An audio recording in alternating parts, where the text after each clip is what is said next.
possa nos usar, né? Nos soldar, nos transformar, para que a gente possa de verdade sermos semelhantes a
Oremos. Maravilhoso Deus, eterno Pai, aqui estamos mais uma vez na sua casa de oração para render louvores ao teu nome. Obrigado porque o Senhor tem cuidado de nós, nos trouxe aqui mais uma vez, e nós queremos te pedir para que o Espírito Santo, que se faz presente conosco, possa nessa manhã, mais uma vez, transformar o nosso coração através da sua palavra. Amém. Aceita o nosso louvor, aceita a nossa oferta, a nossa adoração, é o que te pedimos em nome de Jesus. Amém. Amém. Um pedido sábio. Presta atenção aqui. O que vocês fazem quando precisa decidir alguma coisa? Oi? Sabia que tem um texto na Bíblia que diz: se alguém precisa de sabedoria, deve pedir a Deus. Tiago 1. Abençoe todas as pessoas que estão aqui. Em Jesus, amém.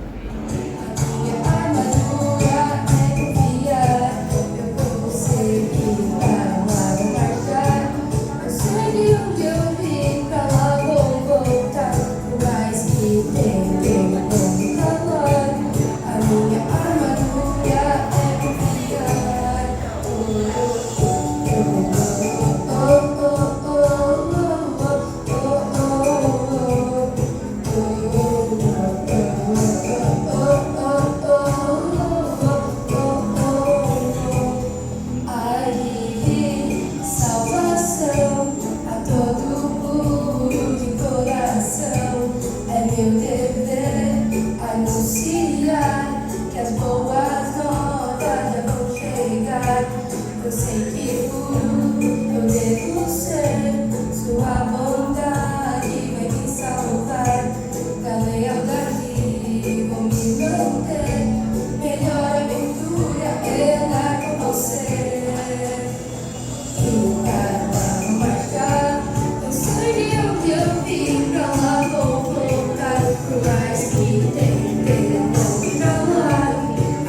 Por favor, ó Deus, que o Senhor estenda os teus braços fortes e poderosos e derrame as tuas bênçãos sem medidas sobre cada pessoa que está aqui nessa igreja. Assim seja. Tu conheces, ó Deus querido, o que está no nosso coração.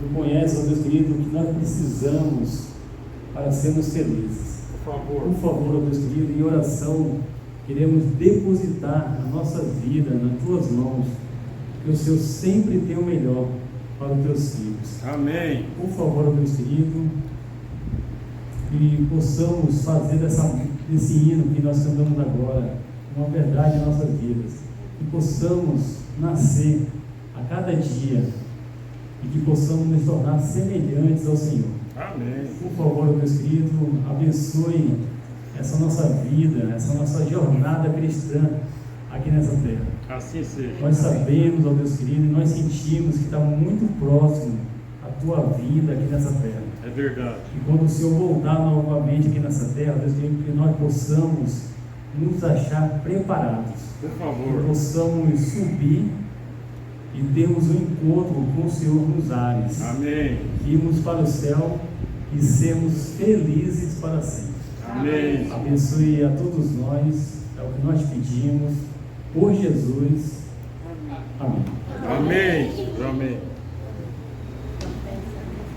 Amizade, antes dele trabalhar no Coasa, ele fazia coisas excepcionais. Ele fazia semana de oração, né? Pregava, fazia a capela lá no colégio de São Camalo. Meus meninos aqui, ó, são testemunha disso.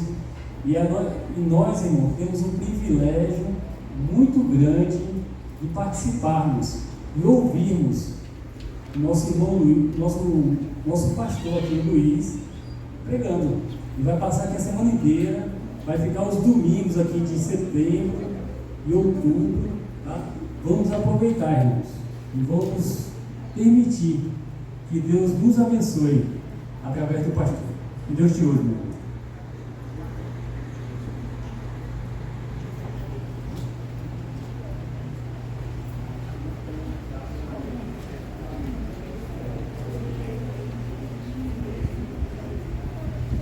Um feliz sábado a todos. É um privilégio muito grande estar aqui com vocês. Eu digo que o privilégio é meu de estar aqui nessa igreja, viu? Eu tenho certeza que Deus faz presente aqui e Ele que vai guiar todas as coisas. Amém. Muito obrigado pelo convite que o Humberto me fez. Já tem alguns meses, né? Eu acho que deve ter uns 2 meses mais ou menos que você me convidou, né? Eu gosto sempre de falar, vou repetir mais uma vez. Eu tenho o privilégio de ter o Humberto como meu dentista, viu? Então, se vocês precisarem de um dentista, tem aqui um de qualidade. A Ana também está junto com ele ali. É um negócio muito bem feito, viu? Deus seja louvado pela vida de vocês. Você também? É isso aí, primeiro. Você vê como é bom a gente ver crianças louvando a Deus, né? Eu fiquei muito feliz de ver a pequenininha aqui ajudando a Sara ali no louvor também. Que coisa maravilhosa. As crianças são o futuro da nossa igreja. Nós plantamos hoje para colher amanhã. Então, sempre que você puder trazer o seu filho para a igreja, envolvê-lo nas coisas espirituais, isso é uma coisa tremenda. Porque nós sabemos que no futuro eles vão ser muito úteis na causa de Deus. Já são hoje, né? Mas no futuro, principalmente, tenho certeza que Deus vai usar grandemente essas crianças. Bom, hoje nós iniciamos então a nossa semana de oração dos desbravadores, né? Você viu como o título lá, o líder Jesus.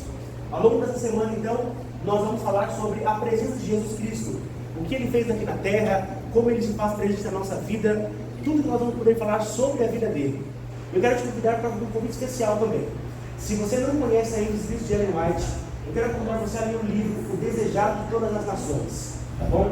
Ele tem disponível na internet, se você quiser em alguma outra plataforma também você vai encontrar, mas esse livro é fantástico. Ele fala sobre a vida de Jesus, completa do seu nascimento até a sua volta, e ela traz para nós ali conceitos fantásticos da palavra de Deus, uma palavra muito bem explicada a respeito da vida de Jesus. Eu te convido a ler esse livro e vai ser uma transformação na sua vida também, assim como foi na minha, tá bom? Nós vamos iniciar hoje falando sobre o nascimento de Jesus. Também essa música importante que nós cantamos, né? Nasce em mim. Nós sabemos que Jesus ele nasceu nessa terra, mas de nada vai ter adiantado ele ter nascido se nós não permitirmos que ele nasça em nossa vida, que ele se faça presente no nosso coração. Isso é o mais importante de tudo. Nós vamos então hoje começar falando sobre o nascimento de Jesus. Eu quero convidar você a abrir a sua Bíblia comigo no livro de Mateus, Evangelho de Jesus segundo Mateus, no capítulo 2.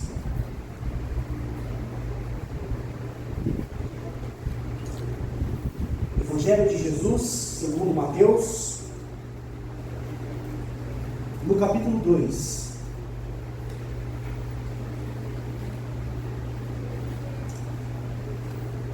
Eu te convido mais uma vez a fechar os seus olhos antes de lermos a Bíblia, para conversarmos com Deus. Oremos. Querido Deus, eterno Pai, mais uma vez a sua palavra está aberta, Pai.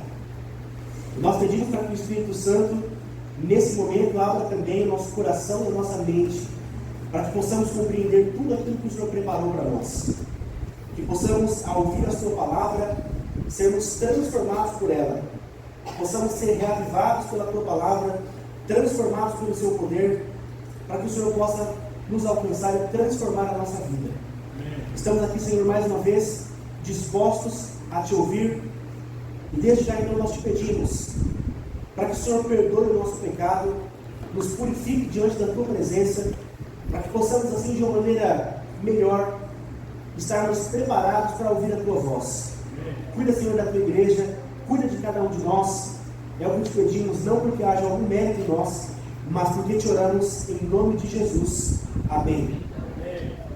Evangelho de Jesus segundo Mateus, capítulo 2, e nós lemos o seguinte: Tendo Jesus nascido em Belém da Judeia, em dias do rei Herodes, eis que vieram os magos do Oriente a Jerusalém, e perguntavam: Onde está o recém-nascido, o rei dos judeus? Porque vimos a sua estrela no Oriente e viemos para adorá-lo. Tendo ouvido isso, alarmou-se o rei Herodes e com ele toda Jerusalém. Então, convocando todos os principais sacerdotes e escribas do povo, indagava deles onde o Cristo deveria nascer. Em Belém da Judeia, responderam eles, porque assim está escrito por intermédio do profeta: E tu, Belém, terra de Judá, não és de modo algum a menor entre as principais de Judá, porque de ti sairá o guia que há de apacentar o meu povo Israel. Com isto, Herodes, tendo chamado secretamente os magos, inquiriu deles com precisão quanto ao tempo em que a estrela aparecera. E enviando-os a Belém, disse-lhes: Ide, informai-vos cuidadosamente a respeito do menino, e quando tiveres encontrado, avisai-me, para eu também ir adorá-lo.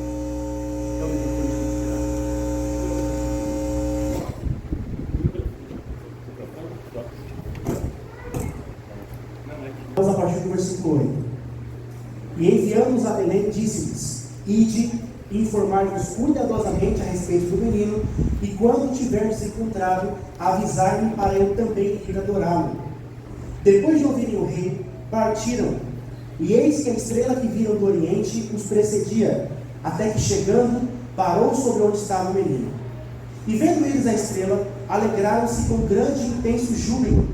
Entrando na casa, viram o menino com Maria sua mãe, prostrando-se o adoraram, e abrindo seus tesouros, entregaram-lhe suas ofertas: ouro, incenso e mirra. Sendo por divina advertência prevenidos em sonho para não voltarem à presença de Herodes, regressaram por outro caminho à sua terra.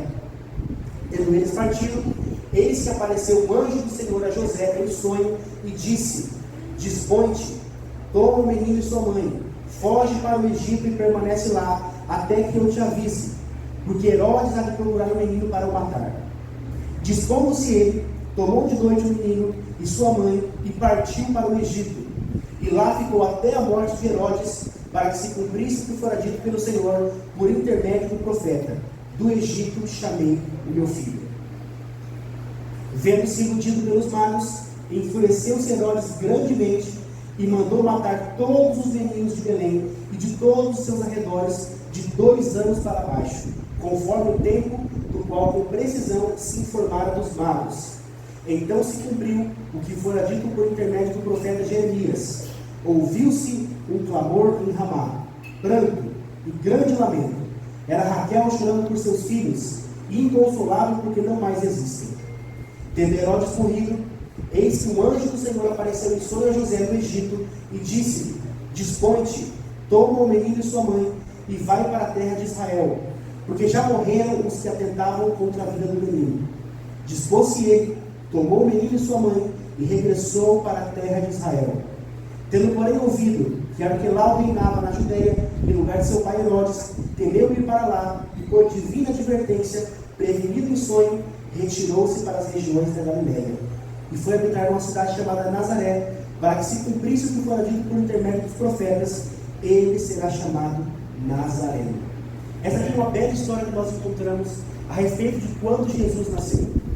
Nós vamos entender, estudando teologia, que Jesus, quando ele nasce, ele vem na plenitude do tempo. Ele vem quando ele tinha que ter vindo. E é interessante porque Jesus, ele nasce e ele já havia sido planejado por Deus muito antes que a humanidade tivesse sido criada. Em outras palavras, antes mesmo que tudo aqui tivesse sido planejado, antes que tudo tivesse sido criado, no coração de Deus já havia um plano para que Jesus viesse a essa terra. Quando os primeiros pais da terra, Adão e Eva, pecaram, e Deus prometeu para eles que viria um homem que esmagaria a cabeça da serpente. Era a primeira profecia que dizia que Jesus viria para essa terra um dia. E é engraçado porque Adão e Eva pensaram que logo o seu primeiro filho já era o Messias prometido. Mas anos e anos foram se passando, e todos os profetas, todos os patriarcas, eles esperavam pela vinda do Messias. Muitos anos foram se passando, até que Jesus chegava a esse reino, 4.000 anos depois da promessa. E é interessante porque quando Jesus nasce, Paulo vai dizer para nós no livro de Gálatas, que ele nasce na plenitude do tempo. Nós entendemos na teologia que a plenitude do tempo é porque ele exatamente nasceu quando tinha que nascer. Nem antes do tempo, nem depois do tempo. Ele nasceu no exato minuto, no exato segundo, no exato dia que ele tinha que vir a esse mundo. Ele nasceu nesse tempo. E o período entre a promessa que Deus fez para Adão e Eva e o período que passa até que Jesus venha nascer, Deus estava preparando o mundo para que pudesse receber Jesus. Você percebe que ele prepara esse mundo de uma forma talvez um tanto quanto diferente, porque Deus usa até aquilo que era ruim para preparar um caminho para que o Salvador chegasse a esse mundo. Você percebe que Deus, ele usa ali os gregos para que com a língua que eles tinham naquela época pudesse ser uma linguagem para que fosse universal para o povo. Assim como é para nós o inglês hoje, uma língua universal, para eles era o grego naquela época. E Deus preparou o mundo através da linguagem grega para que a mensagem pudesse ser universal para que o povo pudesse conhecê-lo. Deus também se usa através das pessoas ali de Roma, os romanos, porque os romanos, com a sua política, as suas conversas com outros países, construíram muitas estradas para que a mensagem pudesse chegar de uma forma mais rápida e fácil, para que o povo pudesse conhecer Jesus. E também usou através dos judeus, que durante tantos anos prepararam o caminho com as profecias e com a mensagem do povo de Israel, para que o povo pudesse estar pronto para receber o grande rei. Então Jesus chega na plenitude do tempo, quando ele tinha que chegar. Mas parece que ele chega de uma forma um tanto quanto diferente, né? Você conhece muito bem a história. O anjo visita Maria para avisar para ela que ela seria simplesmente a mãe do Salvador, a mãe do rei do universo. Eu fico pensando quão estranho pode ter sido para ela naquela época, uma mulher que era virgem, ainda não era casada, receber a visita de um anjo para avisar que ela seria simplesmente a mãe do Salvador. para que pudesse provar para ela que era real aquela mensagem, o anjo fala assim: Maria, não temas, porque olha só, a sua prima Isabel, que já é avançada em idade, não pode mais ter filhos, ela também vai estar grávida. Se o anjo chegou muito cedo para Maria, que ainda nem era casada, talvez chegou tarde demais para Isabel, que já era avançada em idade, né? E você vai perceber na história que Maria, então, ela parte para perto de Jerusalém, onde ficava Isabel com o seu esposo Zacarias, e ali ela fica com ela até que ela tenha João Batista, o seu filho. E é interessante que quando Maria chega, Isabel não sabia que ela estava grávida. Mas é interessante que João Batista, ele começa a se agitar no ventre de Isabel, e Isabel diz uma frase muito conhecida, e ela diz: Maria, você é bem-aventurada entre as mulheres, porque dentro de você está o Salvador do universo.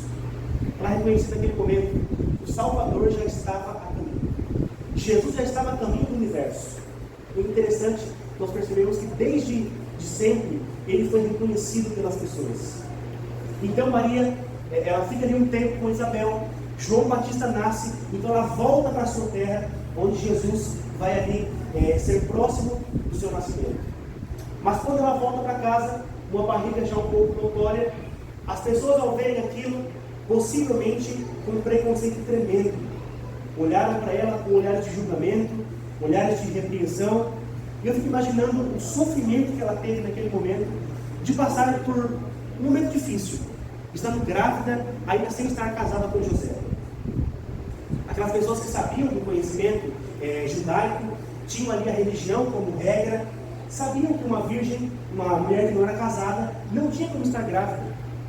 E por muitas vezes eu fico imaginando aqui o sofrimento que ela tinha passado durante aqueles dias. Inclusive José, que era o seu futuro esposo, seu noivo, o pensamento que ele tinha de ver que a sua futura esposa, sua noiva, estava grávida, sem que antes ele tivesse dormido uma noite sequer com ela. E José pensou em abandonar Maria. Ele pensou em deixar ela para trás, mas sem tentar difamá-la. Porque ele sabia que se ele falasse alguma coisa sobre ela, ela poderia ter sido apedrejada e morta. Era o que a regra mandava naquela época. Mas ele decidiu que ele ia sair de fininho. Ele iria fugir sem dizer nenhuma resposta. Mas o anjo visita José e fala assim: José, não temas receber Maria como tua esposa, porque o filho que ela está gerando é do Espírito Santo. E você vai ter o privilégio de ser também mais ali um ajudador na criação do Filho de Deus. Mas a profecia dizia que o Messias deveria nascer em Belém. Eles estavam em Nazaré ainda, a cidade. E Deus ele move ali o imperador naquela época para que pudesse criar um recenseamento. O que seria um recenseamento? Eles iriam fazer novamente a contagem do povo. E é por isso então que José, que era da cidade de Belém, ele teve que partir para essa cidade para fazer o censo. E é interessante porque somente os homens faziam o censo naquela época. E aí a pergunta que nos fica é: se somente os homens fariam o censo, por que Maria vai junto? Possivelmente José trazia ela consigo, porque ele sabia do preconceito e do julgamento que ela sofreria se continuasse naquela cidade. E também porque a profecia pedia para que o Messias nascesse na cidade de Belém. Eles então partem para essa viagem e eles chegam àquela cidade onde já estava lotada. Talvez eles tenham chegado um pouco tarde naquele local. Era uma cidade pequena, onde agora muitas pessoas estavam juntas para que pudessem fazer novamente o censo. E eles procuraram por casas, não tinha espaço, não tinha lugar nos hotéis, nas casas que abrigavam as pessoas, nenhum local da cidade estava disponível para que pudessem abrigar aquele homem José e a Maria que estava grávida. E a história conta para nós que eles então são levados até uma estrebaria, até um local onde ficava ali uma gruta de animais, e é ali onde Jesus vai nascer. Talvez um lugar que ninguém esperava. Nascer numa manjedoura, nascer num lugar onde era para animais, e o próprio Salvador do Universo nasce nesse lugar. Mas nós entendemos que Jesus, como sendo o Cordeiro de Deus, não existia nenhum outro lugar mais apropriado para nascer do que numa manjedoura. Naquele dia então, nascia o Cordeiro de Deus, que tiraria o pecado do mundo. Jesus vinha como Deus, como Cordeiro de Deus, ele nascia numa manjedoura. Mas é interessante porque havia alguns homens ali naquela cidade, e eles eram cruéis. Herodes, que reinava naquela cidade, ele tinha muito medo de ser o seu trono tomado. Quando Jesus nasce, os anjos visitam a cidade, os pastores da época ficaram sabendo que Jesus tinha nascido, e eles louvaram a Deus. Mas há outras atitudes que o povo pode ter tomado, que seja uma atitude um tanto quanto diferente. Quando Jesus nasceu, nós encontramos 3 grupos de pessoas. E são grupos que permeiam até os dias de hoje. Os grupos que nós encontramos, o primeiro grupo, são aqueles que odeiam Jesus, aqueles que rejeitam o Mestre. O segundo grupo de pessoas são aqueles que são indiferentes, que para eles não fazem diferença se Jesus nasceu ou não. O terceiro grupo de pessoas são aqueles que adoraram Jesus com relação ao seu nascimento. Esse primeiro grupo de pessoas, aqueles que odeiam Jesus, ele é liderado por Herodes. Na Bíblia nós encontramos Herodes, mas alguns ficam com dúvida de quem era Herodes. Porque nós encontramos vários Herodes na Bíblia.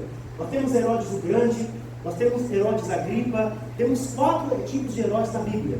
Mas o Herodes que reinava quando Jesus nasceu era Herodes o Grande.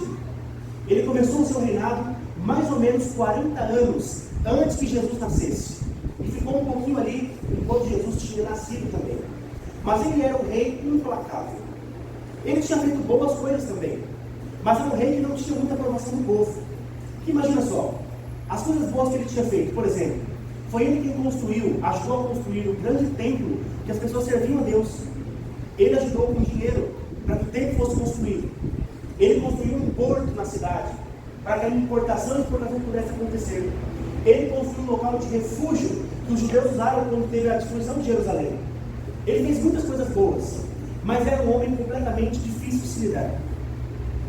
Para vocês terem uma ideia de quem era Herodes, eu separei aqui algumas coisas, nós pesquisamos, e encontramos aqui pelo menos 7 situações que são deploráveis da sua vida, para que você possa saber quem era Herodes. Herodes ele foi um homem que se casou por 9 vezes. Imagina você aí, né? Não é muito comum você ver uma pessoa que se casa várias vezes, mas uma pessoa que se casou por 9 vezes, possivelmente tem alguma coisa difícil com ela.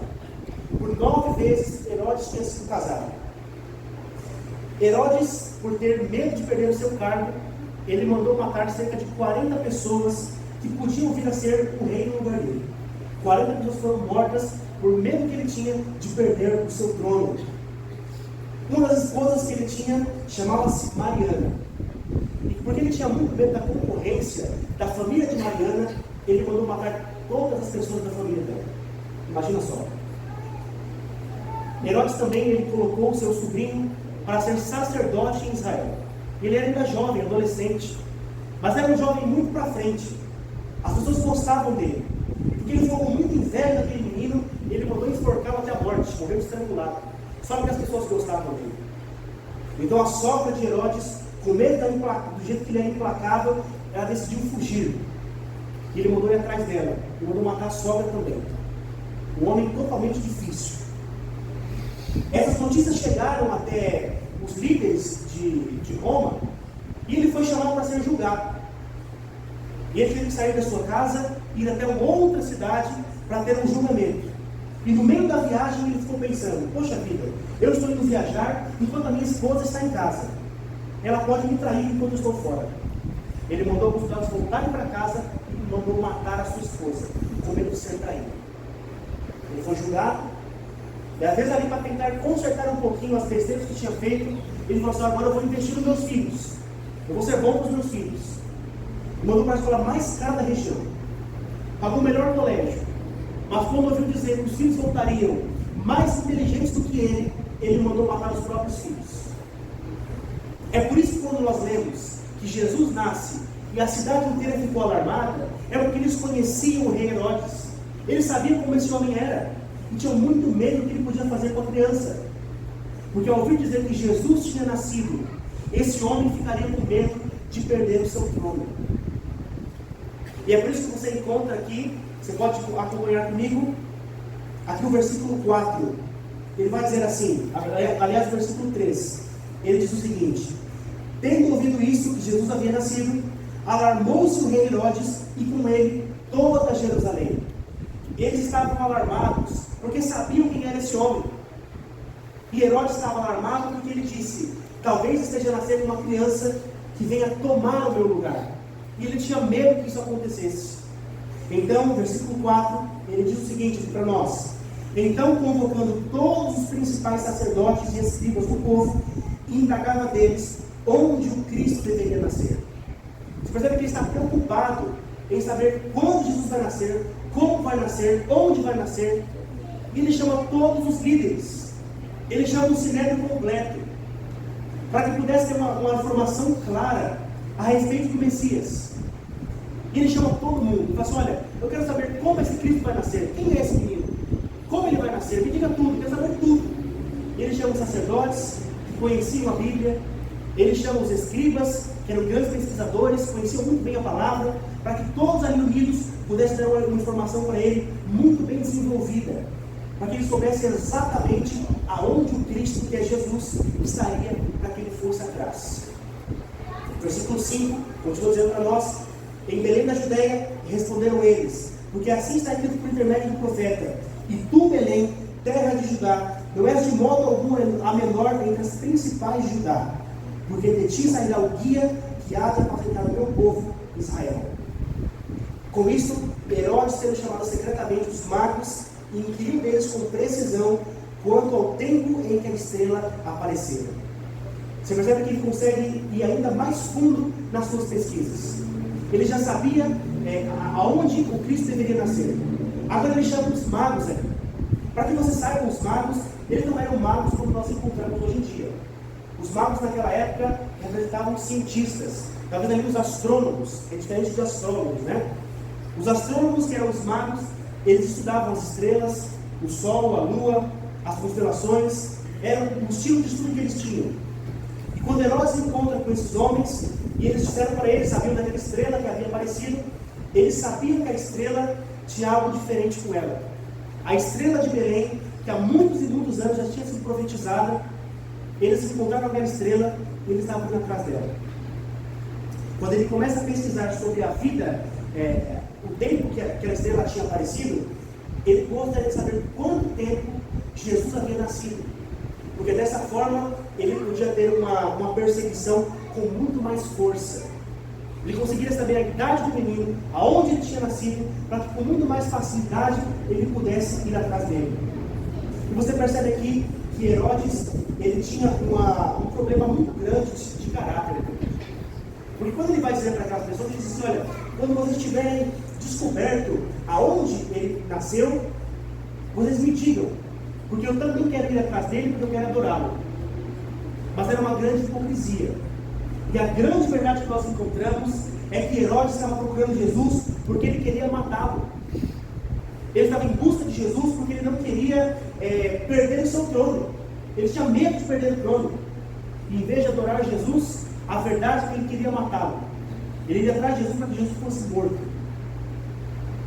Então, os magos, eles vão em direção a Jesus. Mas esse é o primeiro grupo de pessoas. As pessoas que odeiam Jesus. As pessoas que elas perseguem Jesus.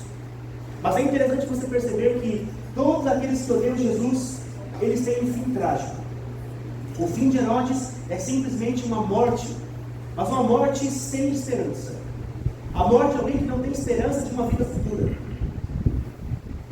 E por que você acha que Jesus, ele continua ainda hoje sendo tão perseguido e tão odiado? É simples. É porque nós entendemos e nós sabemos que Jesus, ele continua vivo até os dias de hoje. Amém. Ninguém odeia tanta gente, uma pessoa por tantos anos. Se você for olhar no passado, você não odeia o faraó do Egito. Você não odeia os reis da Síria. Você não odeia as pessoas implacáveis da Bíblia. Você não odeia elas. Mas até o dia de hoje, as pessoas ainda assim continuam odiando Jesus. Ninguém odeia alguém que está morto por muitos e muitos anos. A pessoa ela é esquecida. Mas Jesus, ele continua vivo. E é por isso que ele é tão odiado. E não só ele está vivo, como ele está no meio de nós. Ele está aqui conosco agora. Ele vive dentro de nós. E por isso é tão perseguido e tão odiado. O primeiro grupo de pessoas que nós encontramos então são essas pessoas representadas por Herodes, mas que odeiam Jesus e perseguem a sua causa. Mas há um segundo grupo de pessoas. E o segundo grupo de pessoas são aquelas pessoas que são indiferentes. As pessoas indiferentes aqui são representadas pelos sacerdotes. Por que indiferentes? Porque eles são aquele povo que conheciam as Escrituras, eles conheciam a Bíblia, eles sabiam das profecias. Naquela época não havia ninguém mais instruído do que um sacerdote, do que um escriba, do que um fariseu, do que um líder judeu para saber quem era Jesus. Mas por incrível que pareça, aqueles líderes que conheciam as profecias, que sabiam a respeito do Messias, foram os primeiros a rejeitá-lo. Herodes procura por aqueles homens, eles recebem Herodes, dizem para ele aonde tudo deveria acontecer, mas ainda assim com os olhos fechados. Eles sabiam de tudo, sabiam a cidade do Messias viria para nascer, sabiam as características do Messias, mas ainda assim sabendo de tudo, eles rejeitavam o Mestre. Jesus nasceu, não tinham de inclinar a cabeça. Talvez por conta disso, eles que esperavam por um rei que viesse cheio de coisas, um rei que viria rico talvez, vestido de boas roupas, de boa família, boa aparência, uma formosura que chamasse atenção, mas eles encontraram simplesmente um homem humilde. Jesus nasce numa manjedoura. Ele não nasce na melhor maternidade da época. Não tinha uma maternidade para receber Jesus. Não tinha um hotel 5 estrelas para que passassem a noite, mas uma estrebaria. Nada lhe chamasse atenção. Jesus veio como um homem humilde. E talvez esse seja o maior mistério da humanidade. O próprio Deus se tornando homem. O Rei dos Reis, o Senhor dos Senhores, vestindo pele humana como um bebezinho humilde.